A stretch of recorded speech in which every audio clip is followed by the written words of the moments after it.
Have you ever noticed this phenomenon? I gotta understand that I'm not paying for Rude boy, it's a white boy summer. Bad gal.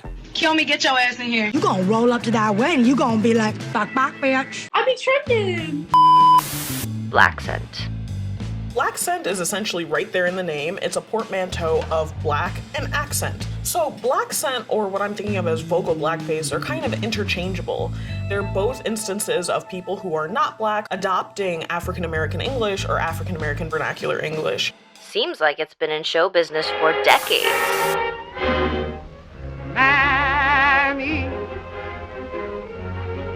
Mammy. Yeah. So why do people keep using it?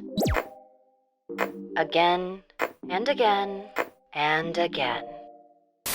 Let's get a historian's take on why entertainers use black scent. You ain't nothing but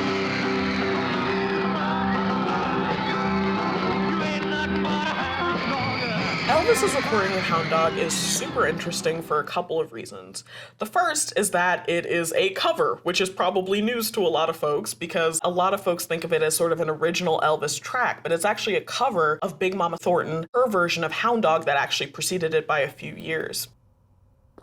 You ain't nothing but a hound.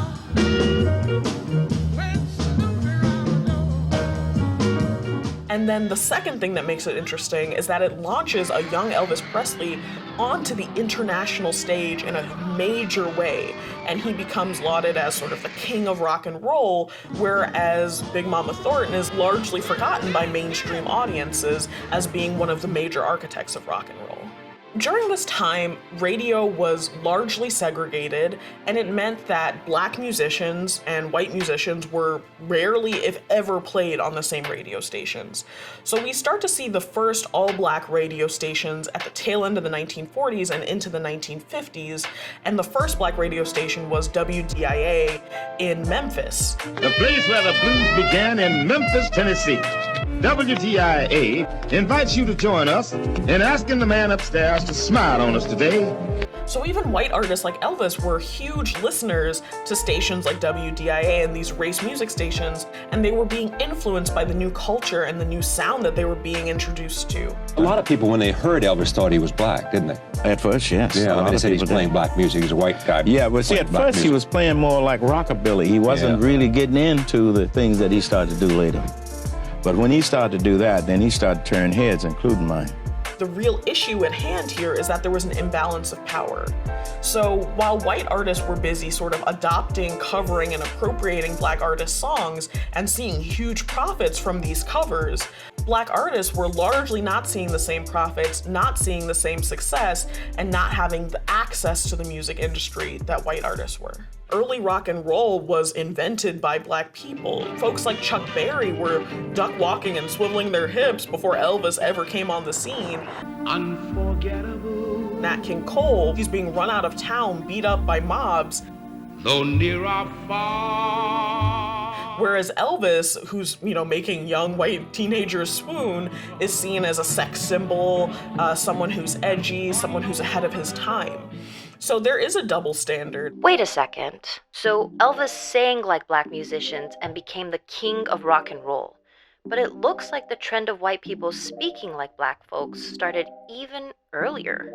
One of the earliest examples of vocal blackface was definitely the radio show Amos and Andy. Andy, wake up, wake up. Hello? Ain't answering the telephone. This here. Come in here and wake me up like this.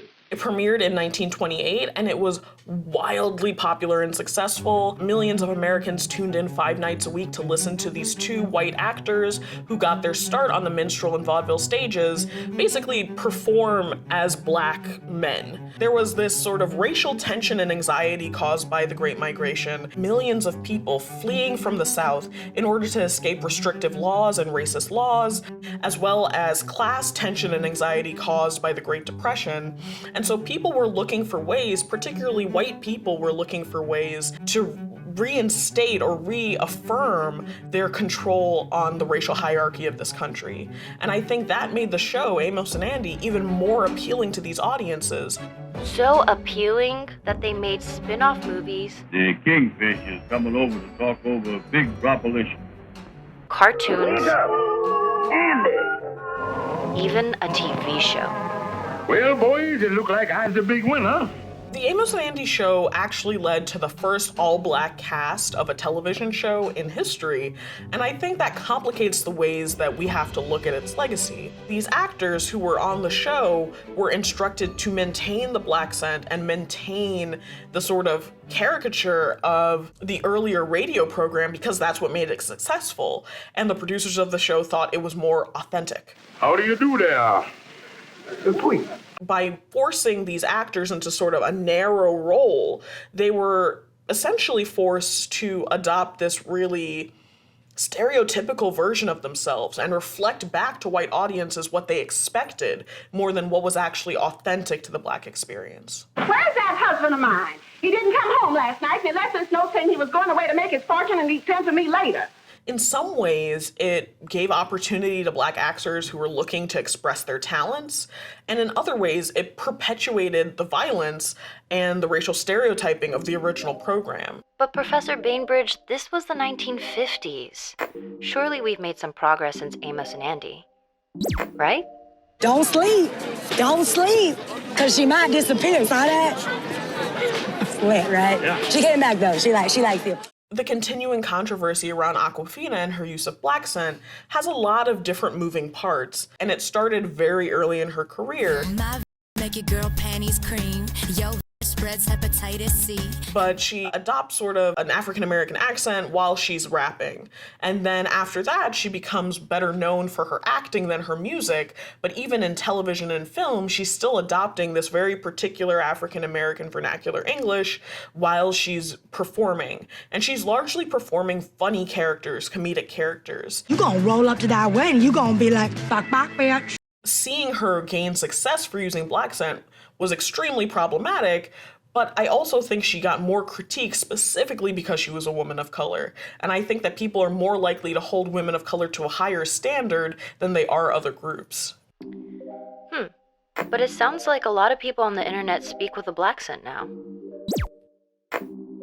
When someone says like period, cis, whatever, snatched, all that it's very much like internet culture. I think the argument that internet lingo or teen speak is synonymous with black scent is actually quite harmful and can be really a slippery slope because in some ways it normalizes adopting and appropriating black accent or adopting and appropriating black culture as just being the norm.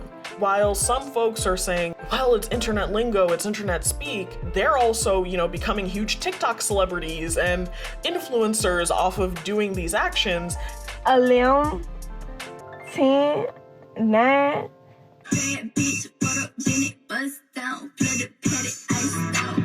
When a black person does adopt, say, AAVE, they're seen as ungrammatical, less professional, less desirable, and less likely to be hired. Wow.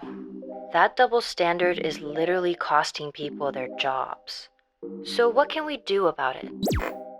I'm not a fan of dragging people online, but I do think holding people accountable could look a lot of different ways. Going back to Awkwafina, one of the ways she could have credited the black community for sort of some of the innovation that she was, taking credit for with her black scent would have just been simply saying sorry.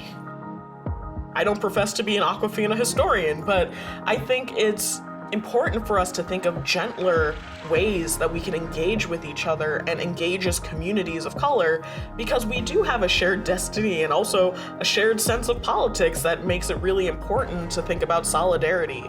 So I wonder if there are just other ways of engaging. Hey Originauts, thanks for watching Historian's Take and for coming back to the Origin of Everything channel. We have a lot of new plans in store for the PBS Origin History channel, so what new shows would you like to see?